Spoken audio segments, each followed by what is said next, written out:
नमस्कार दोस्तों, जय गौ माता, वंदे मातरम। आज गौ मंदिर नागदह बेगूसराय पंचगव्य एवं आयुर्वेदिक अनुसंधान केंद्र के प्रांगण में श्री वैष्णव सिद्धपीठ नवादा के स्वामी रंगनाथाचार्य जी महाराज हमारे बीच पहुँचे हुए हैं गौ मंदिर के प्रांगण में। तो उनको आज सौभाग्य हुआ हम सबों का कि उनको पूरा गौ मंदिर का परिसर दिखाएं और इसके बारे में बताएं। तो उनके द्वारा जानते हैं गौ माता की महत्व को और उनसे समझते हैं इस परंपरा को और इस संस्कृति को। तो स्वामी जी हमारे बीच। स्वामी जी, आज गौ मंदिर नागदह के इस बेगूसराय प्रांगण में आप आए, तो आप बताएं कैसा अनुभव किए और क्या आप संदेश देना चाहेंगे। मैं ये संदेश देना चाहूँगा कि हमारी जो वैदिक विधा है और वैदिक विधा का मुख्य आधार केंद्र गौ माता है।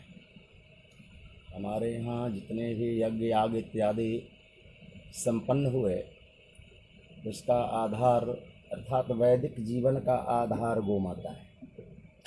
और भारत को जो विश्व गुरु कहा जाता है, विश्व गुरु था, अभी है नहीं, तो विश्व गुरु जिस समय भारतवर्ष था उस समय गो आधारित जीवन था लोगों का, और गो आधारित विज्ञान था। आज वो अपने यहाँ क्या भारतवर्ष में नहीं, संपूर्ण विश्व में जो महामारी है, रोग है, व्याधि है, कष्ट है, दुख है, दारिद्र्य है, इसका केवल और केवल समाधान हमारे भारतीय गौ माता के आंचल में है। इसलिए हमारे ऋषियों ने चिंतन करते हुए कहा कि गावो विश्वस्य मातरः, गाय संपूर्ण विश्व की माता है। इस दृष्टि से हमें देखना चाहिए। और भगवान ने तो यहाँ तक कह दिया कि गवाम मध्य वसाम्यहम्, मैं गायों के बीच में बसता हूँ। तो इस प्रकार से आप सब जानते होंगे कि भारतवर्ष से ऋषि महर्षियों का आदेश है, और जो भी ऋषि महर्षि थे उनका गो आधारित जीवन था। जिस आश्रम में एक गाय हुआ करते थे, उस गाय से केवल दुग्ध ही नहीं, अर्थात संपूर्ण मेडिकल साइंस, भारतीय मेडिकल साइंस की व्यवस्था वहाँ उपलब्ध रहती थी। उसी से आहार, उसी से उपचार, उसी से कृषि, और यहाँ तक कि गुरुकुल में जो अध्ययनरत विद्यार्थी होते थे, जो ब्रह्मचर्य में पवित्र जीवन जीते थे, उनका प्रधान सेवा गुरु सेवा और गो सेवा, और दो की सेवा करते हुए विद्या अध्ययन करते थे। और तब उस समय भारत विश्व गुरु था। आज स्थूल विज्ञान के बदौलत भारत विश्व गुरु नहीं था, विश्व गुरु था भारत वैदिक ज्ञान के बदौलत, और जिसका अपने देश में वर्षों से तिरस्कार होता रहा है, उपेक्षा की गई है, जिसका परिणाम है कि भारत की दुर्दशा हुई है। किंतु पुनः भारत माँ के जो सपूत हैं, आज पुनः उस प्राचीन व्यवस्था को, अथवा ये कहें कि भारतीय व्यवस्था को पुनः भारत में प्रतिस्थापित कर रहे हैं। और उसका एक प्रकल्प ये गौ मंदिर है, जिसमें एक बहुत सुंदर ही प्रयास है। यहाँ पर हमारे यहाँ जो गायें उपलब्ध है गौ मंदिर में, वो बिल्कुल देसी नस्ल की हैं, काकरेज हैं, साहिवाल हैं, गंगा तिरी हैं। इस प्रकार से जो भी हमारे यहाँ गायें हैं, उनका मैं दर्शन किया हूँ गौ माता का, बिल्कुल भारतीय नस्ल की है। आजकल लोग जर्सी, फ्रीजियन इत्यादि गाय को गाय बोल रहे हैं, किंतु हमारे यहाँ शास्त्रों में कहा है कि वो गाय नहीं है। उसके लिए शब्द हमारे यहाँ है गवय, गो सदृशः गवयः। गाय के समान दिखाई पड़ने वाला एक पशु है, दुधारू पशु है, जिसको आज लोगों ने गाय मान रखा है, जबकि वो गाय नहीं है। हमारे यहाँ शास्त्र में उसे गवय कहा गया है। तो उस गवय को लोगों ने गाय मान लिया, और गौ माता जो भारतीय नस्ल की थी, जो भारतीय गोवंश था, उसके स्थान पर उसको स्थान दे दिया। ये भारत के लिए दुर्भाग्य का विषय है। और देखिए, जो लेवल निर्धारण करने वाले हैं, तो हमारे यहाँ भारतवर्ष में, हमारा भारतवर्ष वर्षों गुलाम रहा, तो दूध जो है, तो अब जर्सी फ्रीजियन जो गाय है, उस गाय का दूध को उसने जो वर्गीकरण किया, उसमें कह दिया A1। A1 का मतलब समझते हैं, मतलब फर्स्ट क्लास का, जी जिसकी कैटेगरी फर्स्ट क्लास के है। जी और भारतीय माता का जो दूध है, उसको क्या कह दिया, A2। जी जबकि होना ऐसा चाहिए था, A1 का मतलब फर्स्ट क्लास का, फर्स्ट क्लास वन में भी फर्स्ट क्लास का। जी तो होना ऐसा चाहिए कि भारतीय गौ माता का जो दूध है A1 है। जी लेकिन हमारे गाय के ऊपर, हमारे भारतीय नस्ल की जो गायें हैं, भारतीय नस्ल की जो गौ माता हैं, उनके ऊपर उसने, विदेशियों ने मुहर मार दिया A2। ये उनका क्या है, ये उनका भ्रमजाल है। अर्थात हमारी जो गाय है, उसके दूध को तुम, अब A1 जो सुनेगा व्यक्ति, तो सोचेगा कि मैं A1 क्लास में रहूँगा। A2 में कोई सफ़र करना चाहता है, आप गाड़ी में जाते हैं तो A क्लास में जाना चाहेंगे, A में भी A1 खोजेंगे, A2 लीजिएगा, A3 लीजिएगा, नहीं जाना चाहेंगे, आप सफ़र करना चाहेंगे, या वो जाएंगे। तो उसी प्रकार से उनको हाथ में लेबलिंग करने का पावर था, तो उन्होंने अपने गाय का दूध का नाम दिया A1। ये उनका मकरजाल है, ये उनका भ्रमोपादक ऐसा वो जो नॉमिनेट किया है, जो नामांकन किया, तो ये उनका एक आडंबर है। तो विदेशी गाय को, दूध को उन्होंने A1 कैटेगरी में रखा, और भारतीय की नस्ल की जो गाय है उसको A2 में रखा। अब हम लोग को कहना पड़ रहा है कि हमारे भारत माता, भारतीय नस्ल की जो गायें हैं, वो A2 दूध है, A2 दूध है। हमको ये कहना पड़ रहा है, संसार को बताना पड़ रहा है कि हमारा जो दूध है A1 से उन्नत कैटेगरी का है, और उसमें विशेष करके इम्यूनिटी पावर है, आरोग्य वर्धक शक्ति है। ये दुनिया को बताना पड़ रहा है, किंतु ये उनका छल है, छद्म है विदेशियों का, जो अपने दूध को उन्होंने एक कैटेगरी में रखा। और भारतीय नस्ल के हमारी जो गायें हैं, भारतीय गोवंश हैं, उनके दूध को उन्होंने A2 कर दिया। किंतु है ऐसा कि A2 जो दूध है, वो दूध नहीं, वो अमृत है। पढ़ने के लिए ऐसा मिलता है कि कभी अकबर ने पूछा बीरबल से कि बीरबल, सबसे सुंदर दूध किसका होता है? तो बीरबल ने जवाब दिया कि भैंस का। कहा कि सुनता हूँ तुम्हारे यहाँ गाय के दूध अच्छी होते, गाय का दूध अच्छा होता है। कहा कि महाराज, गाय का दूध मेरे यहाँ नहीं होता है, गाय का दूध अमृत है। इसलिए गाय का दूध को सामान्य दूध की श्रेणी में रखना, वो भारतीय नस्ल के गाय का दूध को, ये दूध नहीं है, एक संपूर्ण आहार है, एक संपूर्ण सभी प्रकार के संपूर्ण औषधि है, सभी रोगों की औषधि है, ऐसा सोचना चाहिए। और पंचगव्य आधारित जो जीवन है, जो भी कोई व्यक्ति है, मैं साफ शब्दों में कहता हूँ और निवेदन करता हूँ आपके पेज के माध्यम से, जो व्यक्ति कितना हो रोगी हो, कितना हो बलहीन हो, वो कभी कभी वर्ष में नियम ले कि मैं 11 दिन, 21 दिन, 1 माह केवल गो दुग्धाहार करके रखूँगा, भारतीय नस्ल के गौ माता का दूध पीऊँगा, और पी करके उसको देखे। भारतीय नस्ल की जो गायें हैं, वो केवल उसमें विटामिन ही नहीं है, उसमें दैविक संपदा है, दैविक गुण है, दैविक गुण है। उससे दैविक शक्ति धारण करने की क्षमता विकसित होती है। जहाँ पर एक गाय हैं, हम जिस परंपरा से जुड़े हैं, जहाँ से मेरी शिक्षा दीक्षा हुई, मैंने अपने गुरुजनों के द्वारा सुना, जिनके घरों में प्रेतबाधा, भूतबाधा, ये अनेक प्रकार का उपद्रव, हमारे गुरुजन बतलाते थे कि जाओ अपने घरों में और ऐसा कर देना, पंचगव्य लगा के स्नान कर लेना, 9 दिन 11 दिन के इस दिन अपने घरों में छिड़ देना, सभी प्रकार की बाधाएं दूर हो जाएंगी। और आज तक ऐसी बात नहीं है, ये प्राचीन काल से है और अद्यतन वो व्यवस्था चली आ रही है। हम लोग उपचार बतलाते हैं। तो इस प्रकार से मैं स्वयं महीना में 2 दिन 3 दिन गोमय, गोमय अर्थात गोबर, जो गाय की ताजी गोबर है, उस गोबर को पूरे शरीर में लगा करके स्नान करता हूँ। एक बार मैं अस्वस्थ हुआ था, एलोपैथ की दवाइयों को खाया, उसका परिणाम हुआ कि मेरे संपूर्ण शरीर में कंपन हो गया। पुनः मैं डॉक्टर से मिला, तो मिलने के बाद वो कहा कि और दवा बढ़ा दिया और बोला कि स्वामी जी खा करके आप 15 दिन 1 महीने के बाद आइए। मैं गया तो मैंने दूध के बारे में पढ़ा था, ये दूध जो है वातनाशक है, तो वातनाशक है, और कंपवात को ही पढ़ा था। तो मैं जो कंपन हो रहा था मैंने समझा कंपवात है। तो मैं उस समय आश्रम में दूध भारतीय गौ माता का दूध उपलब्ध था। मैं प्रतिदिन 4 लीटर 5 लीटर दूध 3 बार पीता था और 1 सप्ताह में 100% मेरा शरीर का कंपन समाप्त हो गया बिना कोई दवा खाए। तो एक संपूर्ण आहार तो है ही, और ऐसा कह सकता हूँ कि एक सर्वोत्कृष्ट औषधि रसायन गाय का दूध है, गाय का मूत्र है, गाय का गोबर है। इतना ही नहीं, अपने ही लिए धरती के लिए गो पृथ्वी का ही हमारे यहाँ नाम है।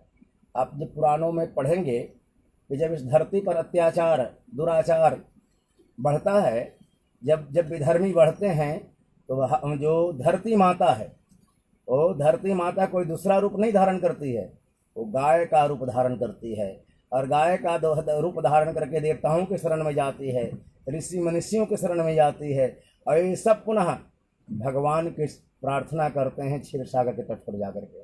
तो गो रूप धानी एक तो ये पृथ्वी माता है, और पृथ्वी माता का अपर रूप वो गो माता है। तो पृथ्वी पर यदि हमें और आपको संतुलन बना करके जीना है, तो हमें भारतीय गोवंश की सुरक्षा और संवर्धन करना होगा। आज जो फर्टिलाइजर का प्रयोग हो रहा है, आज जो आप सब देख रहे हैं, तो विभिन्न प्रकार का रोग, कोई ऐसा व्यक्ति नहीं है कि वो रोगग्रस्त नहीं है। उसमें भी असाध्य रोग, उसमें भी कैंसर है, ब्लड प्रेशर है, चिन्नी है, या और रोग, स्किन डिजीज है।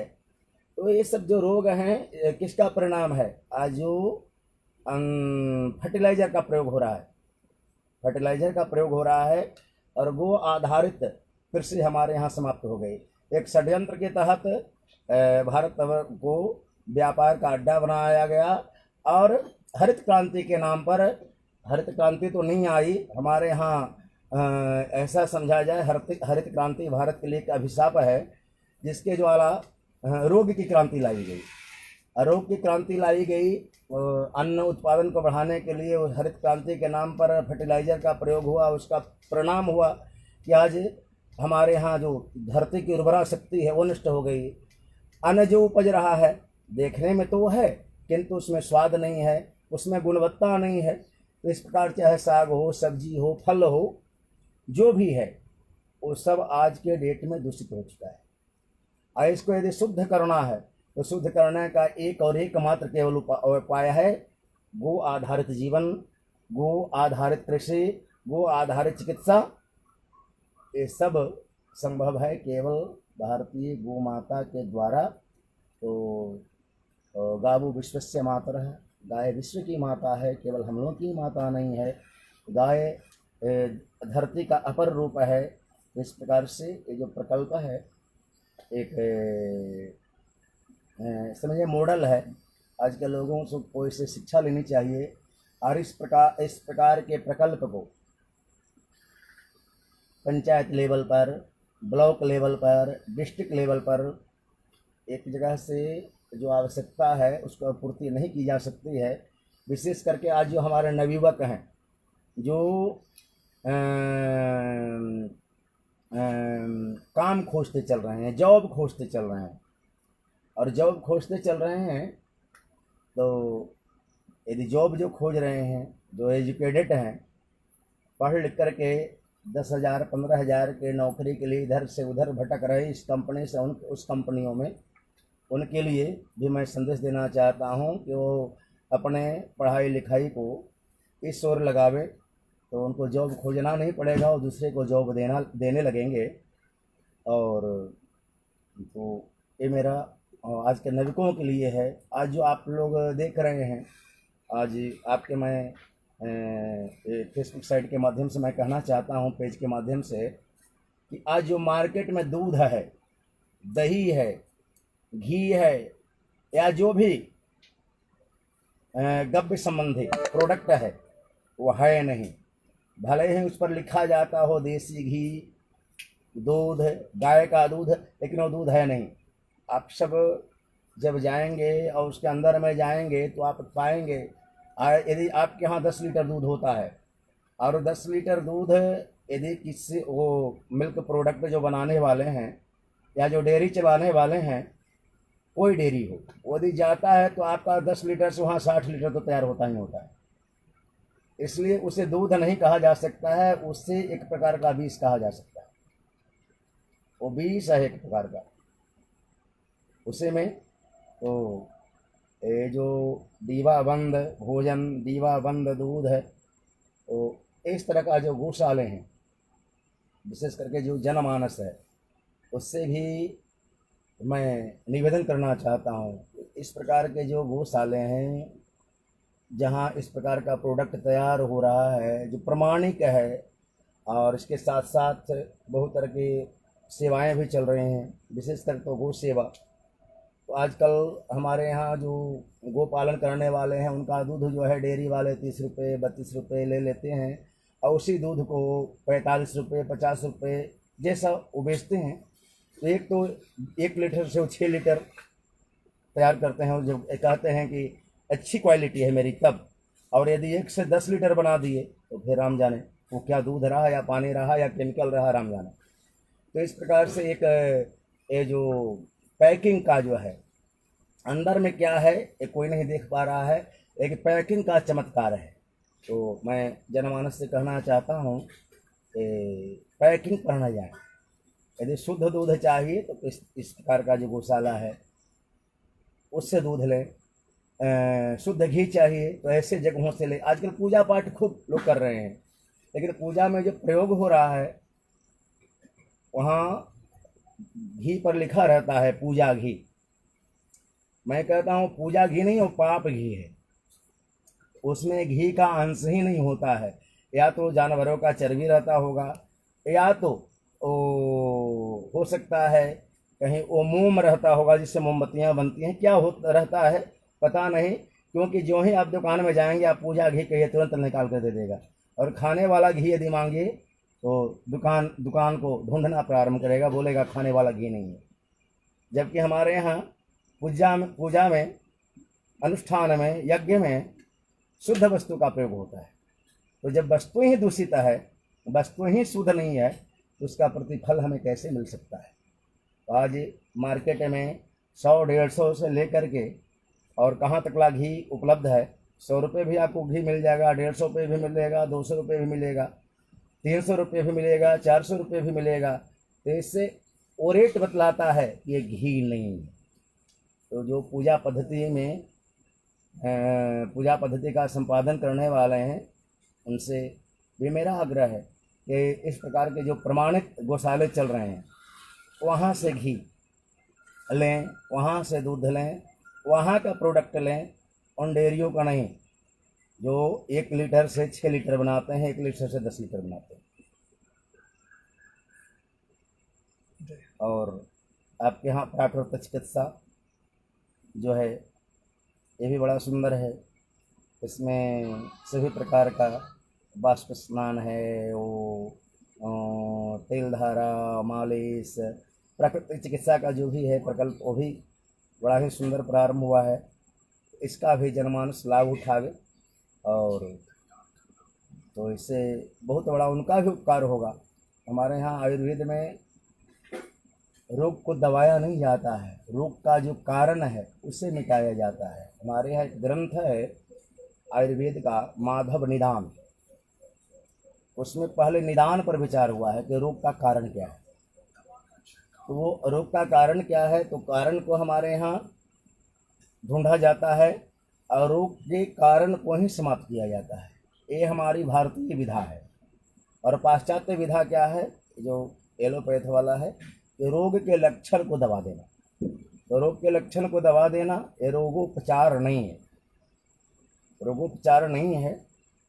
तो यहाँ जो है आपका गो आधारित शिक्षा चिकित्सा प्रणाली भी विकसित हो रही है। प्राकृतिक चिकित्सा सारी व्यवस्था को मैं दर्शन किया और सुनने के लिए मिल रहा था। तो मैं कई बार से सोच रहा था कि मैं गौ मंदिर का भ्रमण करूं, दर्शन करूं। आज गौ माता का दर्शन भी हुआ और साथ साथ और आपके यहाँ का जो पेय, जो हर्बल पेय है, वो भी बड़ा ही उपादेय है। बड़ा ही स्वादिष्ट जो है, व्यक्ति एक बार पी लेगा तो सोचेगा कि मैं बार बार पीऊँ। और इस प्रकार की आवश्यकता है कि इसको जनसुलभ बनाने की और गुणवत्ता के साथ कोई समझौता नहीं। हमें सेवा के लिए काम करना है, हमें संसार को परिवार मान करके काम करना है, हमें व्यापार नहीं चलाना है। हमारा जनमानस जो है परिवार है और हम उससे यदि हमें चलाना है तो हम कह करके लेंगे कि हमें इसलिए आपसे एक सिक्का ले रहे हैं कि हमारा ये अव्यवस्था चल सके, डेवलप हो सके, अधिक से अधिक लोग लाभान्वित हो सकें। तो इस प्रकार का जो प्रोडक्ट है, आपका बहुत सारा प्रोडक्ट भी है, तो ये भी जन जन तक पहुँचे। आपके यहाँ वो गोधारित धूपबत्ती है, ये है, वो है, हवन समाधि सारा है। आज जो धूपबत्ती है, यदि पूजा के नाम पर वो धूपबत्ती जला के कमरा में 6 महीने रहेगा व्यक्ति, तो उसको सांस के रोग वो होना ही है, दमा रोगी उसे होना ही होना है, या और बहुत सारा चीज़। लेकिन ये गोमय से निर्मित जो पंचगव्य से जो निर्मित धूपबत्ती है या और जो उत्पाद है, एक कभी हानिकारक नहीं हो सकता है, इसमें साइड इफेक्ट नहीं है। तो इस प्रकार से आज जनमानस को विशेष करके बतलाने की आवश्यकता है। अब तो लोग जानते हैं कि टाई बेल्ट वाला ही बताएगा, टाई बेल्ट वाला ही मेडिकल साइंस को जानता है, किंतु हमारे ऋषि महर्षि न टाई वाले थे न बेल्ट वाले थे। वो तो बस वृक्ष के नीचे कुटिया में, जैसे आपकी कुटिया बनी हुई है, पर्ण कुटीर में जीवन बिताने वाले थे और पर्ण कुटीर में जंगलों में वास करके वहाँ पर नित्य नए नए अनुसंधान किया करते थे। ये अनुसंधान का ही एक केंद्र है और ऋषिवत जीवन है। और तो इस विधा को सर्वजन सुलभ बनाना है। तो विशेष मैं लोगों से ही आग्रह करता हूँ कि भारतीय नस्ल के जो गायें हैं, केवल दूध की ही दृष्टि से नहीं, दूध दे या न दे, केवल गोमय दे रही है, गोमूत्र दे रही है, तो उसके लिए भी उसका पालन, संरक्षण, संवर्धन हमें करना चाहिए। और जिस प्रकार के गोभक्त हैं, सनातन धर्म का संरक्षक हैं, संवर्धक हैं, उनसे भी मेरा निवेदन है कि जहाँ पर इस प्रकार का प्रकल्प चलता हो, उनको ऐसे जगहों पर सेवा भी देनी चाहिए। क्योंकि हम लोग जानते हैं कि गाय का आज के डेट में नीच से नीचे कर्म करने के लिए व्यक्ति तैयार है, किंतु गौ सेवा करने के लिए व्यक्ति तैयार नहीं है। इसको गर्ह कर्म मान रहा है, किंतु है श्रेष्ठ कर्म। इस काम को भगवान ने किया था और तब भगवान का नाम गोपाल पड़ गया था। तो हम सब उस गोपाल के सेवक हैं। तो इन्हीं शब्दों के साथ अपने वाणी को विराम देता हूँ और आप लोगों को बहुत बहुत धन्यवाद कि आपने इस प्रकार का प्रकल्प प्रारंभ किया है। अवश्य ही भगवान की कृपा से और गौ माता की कृपा से ये प्रकल्प प्रत्येक जन के लिए सर्वजन हिताय सर्वजन सुखाय के संकल्प के साथ जो प्रारंभ किया गया है, ये संकल्प अवश्य ही